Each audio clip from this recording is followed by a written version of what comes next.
How would you like to improve your health and keep your family safe? You're listening to the Healthy Home Hacks Podcast, where we firmly believe enjoying optimal health shouldn't be a luxury.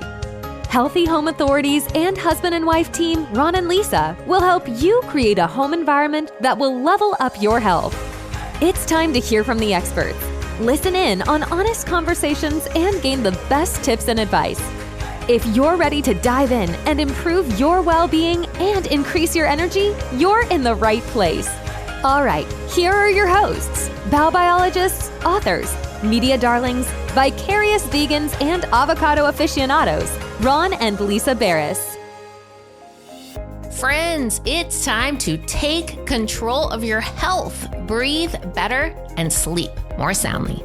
This episode of Healthy Home Hacks is brought to you by IQ Air, first in air quality, a top air quality technology company for over 60 years. IQ Air is the maker of award-winning medical-grade air filtration solutions that are Swiss-made. It's the air purifier Ron and I sleep with every night. And they just launched their new Health Pro Plus XE air purifier. This Mac Daddy boasts a fan that's 3 times more energy efficient than previous models. Plus, it's got intelligent sensors that measure indoor pollution levels and activate and adjust based on real-time air quality.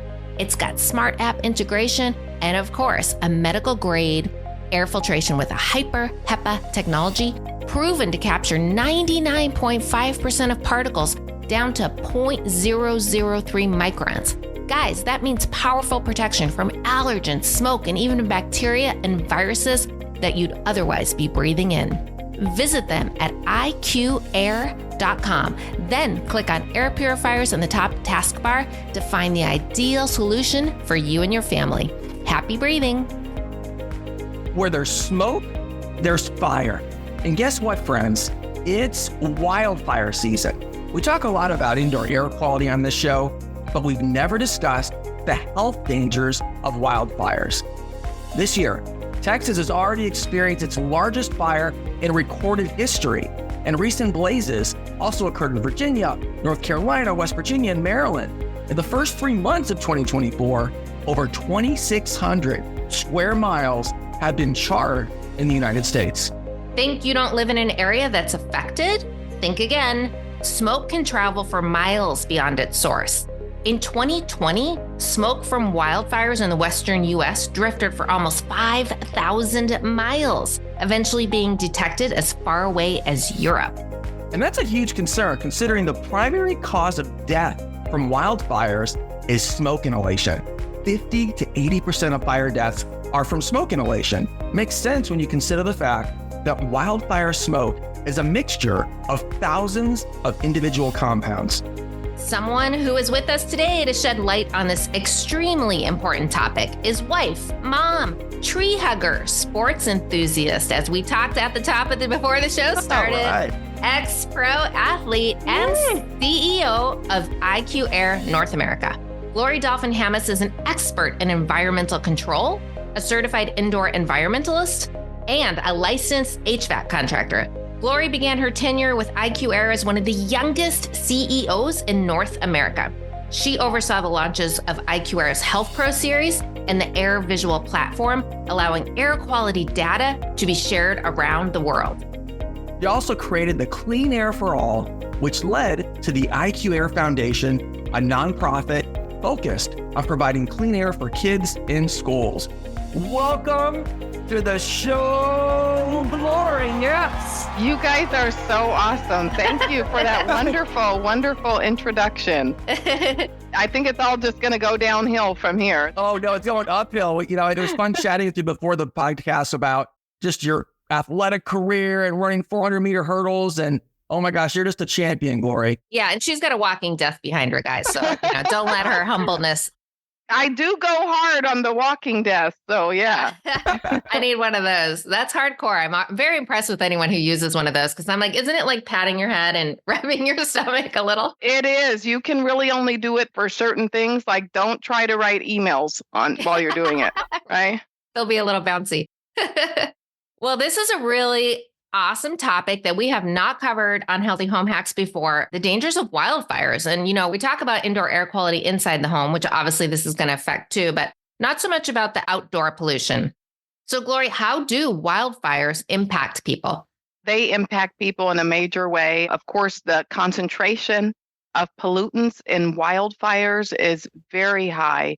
So these are very highly, highly sensitive times where we need to take extra precaution because the concentration levels in terms of pollution is very high. I mean, we've all saw last year when the wildfires hit New York City, how you could barely see in front of you. Right. So that happens quite a bit when you're next to a wildfire. If you're in terms of being upwind of a wildfire, you can have that happen for a couple hours here and there. And it's those time periods where we do need to take the extra precaution to actually reduce our risk, to reduce the health impact. Right. That's with all the orange smoke in New York City, right? It looked almost like a horror movie. That was ridiculous. Yeah. Oh, how long did it last? Was it for like a day and a half or something weird like that? It lasted about 9 hours. Okay. And we were actually able to break the story just because we had the data on our data platform that New York City was at that time the most polluted major city in the world. In the world? Wow. Whoa. In the world. Wow. At that time.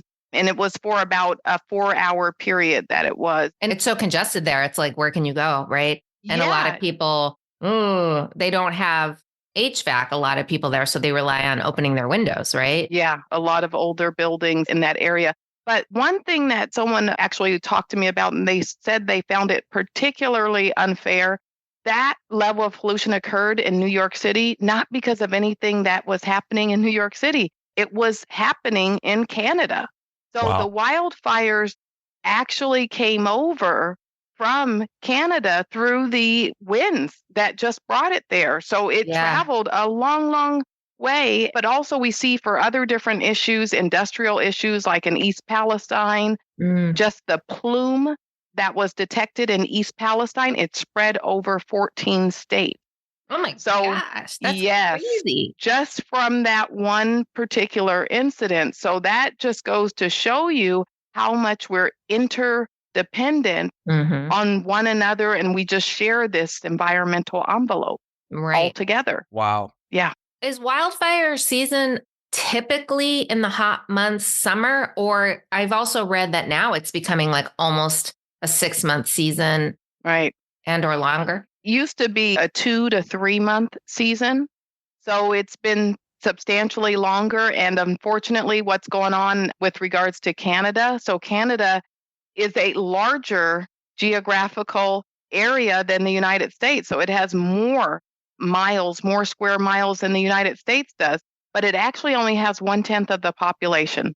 So what does that mean? That there's a lot of land, there's a lot of forestry, and because of climate change and because of the earth just warming, it's created a hotbed essentially for wildfires. And that's what we saw last year.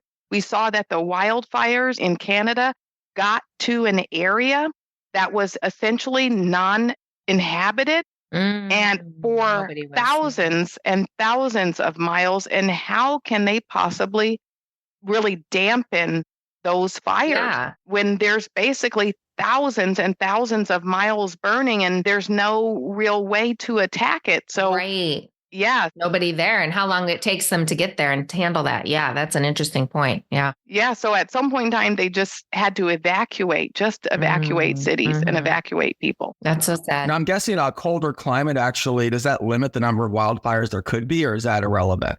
It becomes irrelevant during the wildfire season. And that's because there is a spring season where it just warms up. And then, unfortunately, how these wildfires get started is exactly after the spring season. Oh, wow. Well, what percentage of wildfires are caused by humans? And if so, how? Yeah, I believe you would probably say that almost all of them. Unfortunately. Really? That's what I read too. Okay.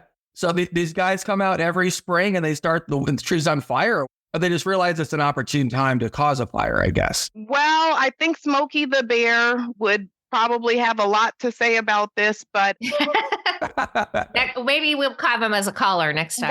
Right. And then we also had one of the largest fires within California being caused because there was a gender reveal party with fireworks. In Malibu, I think, right? Wasn't that Malibu? Yeah, that was one of them. Also in Paradise, there was also a gender reveal party. So when people get out there and just the fireworks alone. So I do have to say something about the fireworks. Probably nobody's going to like me. We will. I'm making friends, Mom. No, so the issue really with fireworks is that they are pretty, but they just do a major, major job in terms of pollution. Yeah. In terms of just threatening our environment, in terms of wildfires as well. So I will say I'm going to say overall, we have this article. It says fireworks, yay or nay. So I'll just say nay. I'm going to say nay with you. Nay. Yeah. Nay to fireworks. Animals like your dogs just start going berserk. Birds go berserk. It's just every time you get the wildfires, there's just nothing really positive about them except that they look pretty. Everything else is pretty bad. So we're really looking towards drones and just doing other things that are pretty to celebrate. Yeah, you can do beautiful drone show, right? Yeah. Ron and I are animal lovers, and we rescued a baby hummingbird outside of our house that had a broken wing, and took it to, I'm diverting here. There's a place in Huntington Beach called the Wetlands Wildlife Center. Shout out to them. They're amazing people. And they actually have a hummingbird specialist who we ended up taking this bird to. And it was really incredible what they're doing to help the wildlife. They just rescued all these pelicans that were beaching themselves, basically. Oh, wow. Yeah, they were starved all along the coast of California, these pelicans, and they don't know why. Oh, interesting. I know. But I learned from them how bad the fireworks were think about how sensitive a tiny hummingbird is. They're so little, and that sound, let alone other little birds, finches, and then you go up the thing. They said it's very stressful and very traumatic for wildlife when they hear that. Think of how loud it is for us. So I'm with you on this, Gloria, and I'm glad we brought this up because not only just from a fire safety perspective, but think about the wildlife. If your dog's freaking out, he's freaking out because he's not comfortable. He or she is not comfortable with that. It's stressful. Absolutely. Outside of canceling fireworks for 4th of July, what can we do to prevent these wildfires from happening? Just being much more conscientious and really listening to really everything that they say about forest fires. Like, we really, truly can prevent forest fires. It is almost always, I think, when you look at the statistics, caused by humans. And we just need to be much, much more conscientious. Don't leave things behind. Don't start fires when they actually post signs and they say, don't make a fire here. Like, really, don't do it. Yeah, there's a reason. Yes. Yeah. So how much damage do wildfires do, and how fast do they move? So, great question. So we do every year a World Air Quality Report, right?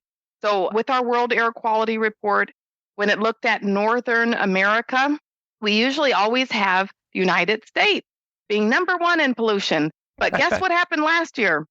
United States was second to Canada, which had the most air pollution in Northern America. And why did Canada have, for the very first time in 7 years, because that was our 7th year of posting that report, the reason why Canada was more polluted than the United States is because of the wildfires that occurred. Right. It was just, they were so major that actually it even shifted what typically we'd find in the U.S. as the major cities that were the most polluted.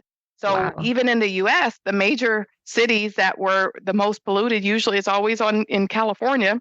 Oh, yeah. However, it was surprisingly a lot of cities within the Midwest. Oh, that is surprising.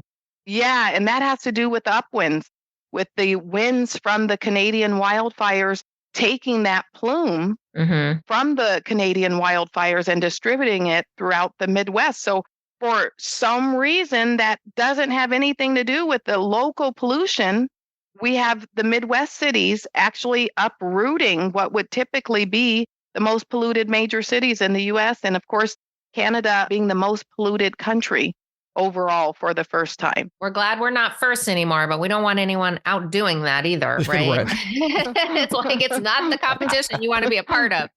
Right. Right. Absolutely. More importantly, Gloria, how do wildfires impact our health? So, for example, what kind of VOCs and other dangerous contaminants are present in smoke? It's pretty nasty. So, in terms of toxic pollutants, we have wildfire smoke and also pollutants from traffic, from diesel soot, really containing such high levels of black and brown carbon.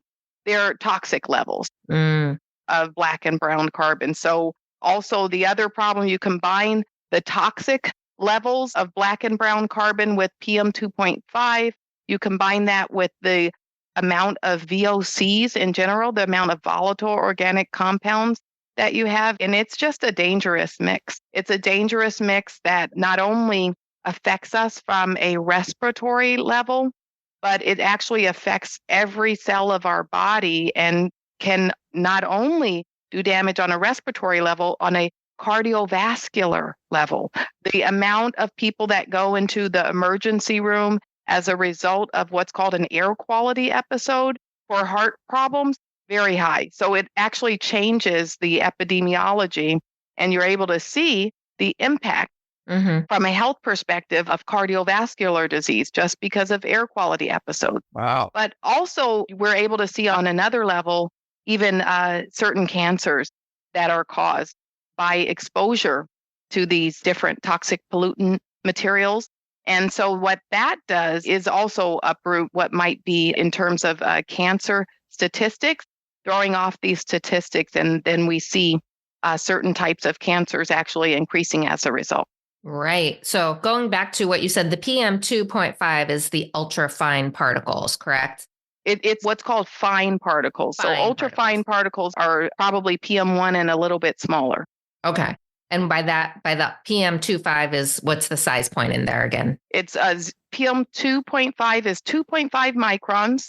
Yep. Or smaller. Or smaller. Okay. Or smaller. Yeah. But when you actually look at what's really included, there's a lot of fine particulate matter that's included. Yeah, which is, we just did an Instagram Live, Glory, and you really educated everybody on that. So like 90% of the particles that we inhale are in that PM 2.5 category, which brings us back to, why air filtration in your home is so important, because otherwise they're just floating around and you're breathing them in. If there's not something in, you mentioned the chemicals that are in the wildfire, and formaldehyde, correct? Formaldehyde is also in the wildfire smoke. Yes, that's one of the most common chemicals. Wow. Which is a carcinogen, guys, a cancer-causing chemical. It's also in our home, as we talked about before, but in smoke. So which individuals are at the most risk for health consequences if they're exposed to wildfire smoke? Yes, so there is a category. According to the EPA, it's called sensitive groups.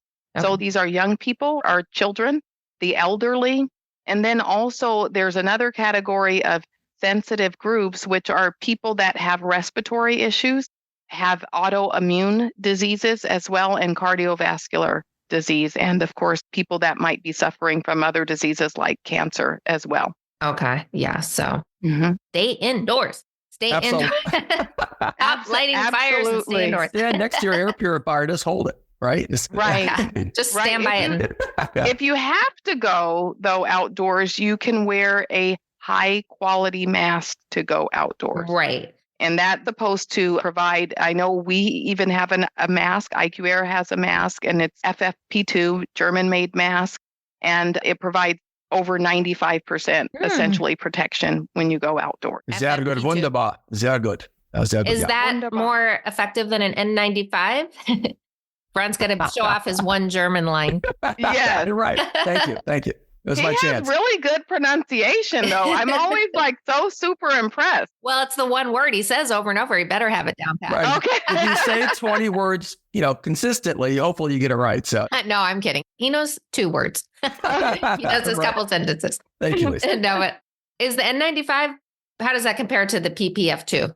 Oh, yeah. So they're similar. The only difference is that our mask, you can see like gaps around most masks, but our mask has what's called a soft seal. So it has a seal, but it's not going to actually kind of stick to your face and make these molds on your face. It's a really cool kind of soft seal that makes it so super comfortable to breathe in, to breathe out. And it's just a very, very comfortable way to wear an N95 quality mask. Nice. Okay. And I'll say, guys, if you're doing home remodeling of any kind, you should be wearing this. Like, you should be wearing a mask if you're painting. I mean, you see Ron and I in our old house, like the lady across the street was pregnant and she was outside painting like a rocking chair. And I'm like, well, at least she was outside, but she didn't have a mask on. And I'm like, you're pregnant, Oh, wow. You got to take precautions when you're doing that. And anyone listening, please just do it. Absolutely. Yeah.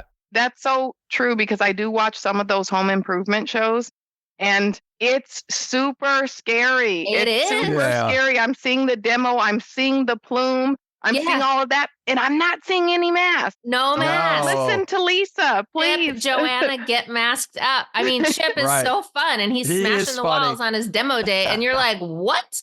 And he would have no goggles sometimes, too, so even his eyes were affected. It was crazy. I know. Yeah. And then there's Tarek and Christina, who are our local celebs, right, here in California. There was a viewer who noticed he had thyroid cancer, and he also had testicular cancer, and I often wondered, was that linked to all of that exposure? Tarek, if you're listening, please wear a mask next time you demo. Absolutely. Yeah. Well, getting back to wildfires, I'm curious, what are some of the less obvious dangers that come from wildfires? The less obvious ones, of course, are just these ultimately longer term exposure that can lead to a DNA change, and which can lead to cancer. Also, these longer term exposures leading to cardiovascular disease. So these are the less obvious ones that people actually don't realize that ultimately are actually caused as a result of exposure to air pollution. Right. Wow. Because these particles can be absorbed directly into our bloodstream, right? And then through there, they can actually reach organs and areas of our body, which you really shed light on our Instagram Live, that I think a lot of people don't realize. I mean, because we don't see them, and it's easy. Ignorance, can seem like bliss, but it's not, because just because you can't see it doesn't mean it can't hurt you. And that, I think, wouldn't you say, Gloria, is one of the things that's really difficult to get people to understand about the importance of purifying your air, because it is easy to say, well, I don't see it. My home's healthy. I'm healthy. Right. It's such a great point, Lisa, because you actually can't see it. So it is much, much smaller than the naked eye, and 0.1 microns alone accounts for, in sheer number, over 90% of all particulate matter that's floating through the air. The 0.1 microns or larger, it actually is so small and has such little weight that it stays in the air indefinitely. So unless you're actually using a purifier, unless you're actually filtering the air, you don't have a chance to reduce your exposure to these ultrafine particles, because they're there. They're going to stay there. Yeah. It's just a matter of physics. And unless you're filtering out the air, you're basically the filter. Your lungs are the filter. Yeah, you're a human filter, and you don't get to change your filter. Right. Only one set of lungs. Right? Yeah, take good care of those. So we kind of talked about what factors and conditions could drive the wildfire risks. People camping that maybe aren't putting out their fire fully. I mean, you have arsonists. What percentage would you say is actually like intentional versus like just people not intending to cause a fire? I think they said it was less than half. Basically, are actually caused by arson. Less than half. Less than half. Right? Yeah. It's sad because people love to be out in nature, and we think it's so beautiful, and we all want to enjoy it. And then you see people litter or, start these fires, and you just wonder, don't you enjoy this? Don't you enjoy this beauty? What on earth would make you want to ruin that? I never understand that. Even when I see litter, I'm like, you came to this, say, campground because you thought it was beautiful, but then you littered. So are you going to want to come back and camp in the littered spot? Because that's what you're creating. You sound like a Girl Scout too. Have you been involved in scouting? On my honor, I will try to serve that. I was a Girl Scout. Me too. That's awesome. Yeah, because basically it's this leave no trace. That is a part of the scouting and scouting community. It's basically don't let anyone or anything know that you've been there, and that's clean up after yourself. But it's really tough because I think that people do it unintentionally. Right. Yeah. really do think it's just an accident. They are smoking in their cars. There are still people that smoke, right? And they Yeah. throw their cigarette out the window. And now, because of climate change, because now there's basically a perfect storm in terms of the brush, just the pure dryness of the Mhm. brush, it's much more easy to create a fire than, let's say, like 7 or 8 years ago. So Yeah. just the dryness level as it increases, So dry. Yeah. just due Right. to climate change, that means you have to be, probably 2 or 3 times better at watching yourself. But Mhm. we haven't gotten better. We're just the same. And throwing your ash or having your cigarette, throwing that outside your window might actually start a fire. Yeah. Right. I had a flashback to my childhood when I was 7 years old. I grew up in northern Indiana a while back. And I had this little friend named Stevie. And unfortunately, Stevie was a good kid, but he liked to play with matches. Uh-oh, Stevie. A long story short, I wasn't with Stevie this day, but there was a huge fire that took place on this grassy lot that was behind all the homes that we lived in, all the townhomes. And lo and behold, it was Stevie. I don't think he intended to burn anything as a You're 7-year-old. not allowed to hang out with Stevie after that. Right, yeah, I know. So Bye, Stevie. Stevie wasn't really hanging out much for a few months after that. Oh, Stevie I'm was grabbing. sure. Yeah, but he was just a naive little kid. But that, we're so vulnerable to these potential wildfires. Well, kids, you just don't even think unless you, Yeah. Education obviously is such the root of this, right? I mean, it really comes down to knowing and being aware. And it reminded me, Ron, during COVID, I was on Nextdoor, the app of your neighborhood. Oh, yeah. And they were talking about, we live in Irvine area, and they were like, oh, they have these goats. Have you heard about this, Glory? I've heard about goats. And Yeah. yes. Tell me more. It's so cool. The city of Irvine is really good at using non-toxic pest control, and they have great initiatives around that. And they every year bring in goats and they put them up in the hills, and the goats graze on all the dry brush. And it actually is a natural non-toxic way to reduce the risk of fires, basically. So they bring him, and they call the guy the goat, he's the angel. He comes and he brings all these goats on his truck, and he sets up this fence, this big fence, they're in a big area, and they have their goat herding dogs. The dog, he's, how they have German the dog. Shepherds, Yeah. right? What's that? They're the German Shepherds that herd the goat. Yeah. This one was he was like a collie, a border collie. I don't remember, Okay. but Yeah. so protective. We got to go and held the baby goats and meet the guy and talk to him. And no one had anything to do during COVID. So everybody was going out there to interact and see the goats. And this dog, he does not take his eyes off the goats the whole time. He's staring. If one moves, he's jumping. And I said to the guy, gosh, he's like their angel. And he said, oh, he actually really is. His whole life is to protect them. You see that with sheep, right? The sheep herding dogs, but this was goat. And it's such a cool thing. And then he would have them there until they graze that section. Then he moves the whole fence over and he goes up and down all these different hills. And that's a natural, non-toxic way to reduce fire risk. Isn't that interesting? It's really good. I actually, when I was in Germany, because I used to live in Germany actually for almost 3 years and then moved over to Switzerland. But when I was in Germany, I actually lived with a family of the shepherd for that Aw. town. So I know exactly what you're talking about. So yeah, generally there's a shepherd who would have just a pretty large herd. And then there were 2 German shepherds that would watch over, Oh, that's amazing. all of the animals. Not to digress, Glory, but my Baris is actually pronounced Barish, and it's Hungarian, and it meant a sheep herder. So Oh, cool. full circle moments. We need goats and sheep. And IQ Air is a German shepherd protecting all of the flock of the world, right? So full circle moment there. That's what we try to do, giving out air quality data to everyone. Yeah, that's amazing. Wow. Okay. So we got to leave you guys, listeners. You're like, okay, what can I do? Give us some tips that we can protect ourselves both indoors and outdoors from air quality, fires, all of that. Right. So really just watching your home in terms of what you put in your home. So unfortunately, we're the big polluters. And so just being much more conscientious about the quality of the materials, about painting, around really the use of different things like particle board, they can actually build up pretty high levels of formaldehyde within your home. So those are the things that you want to avoid. And I'm sure you talk a lot about things like that, Lisa.